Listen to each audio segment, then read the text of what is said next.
အချိန်တွေအကြာကြီးမင်းနဲ့ငါချစ်ခဲ့ကြတဲ့လမ်းခွဲရတယ်ဘယ်သူချင်မျိုးဘယ်လိုထူလဲ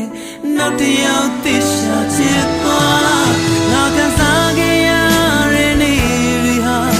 တဖြည်းဖြည်းမင်းအနာကြောင့်လို့လာမှာငါမြင်နေကြအရင်လိုပြုံးနေပြုံးပြဖို့တော့မင်းအားတင်ထားအချိန်တွေအကြာ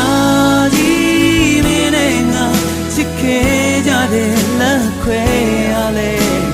ဘယ်သူချင်မျိုးဘယ်လိုထူလဲနောက်တစ်ယောက်သိရှာချစ်သွားငါခံစားခဲ့ရတဲ့နေ့တွေဟာတဖြည်းဖြည်းမင်းအနာကြောင့်လို့လာပါငါမြင်နေကြအရင်လိုအပြုံး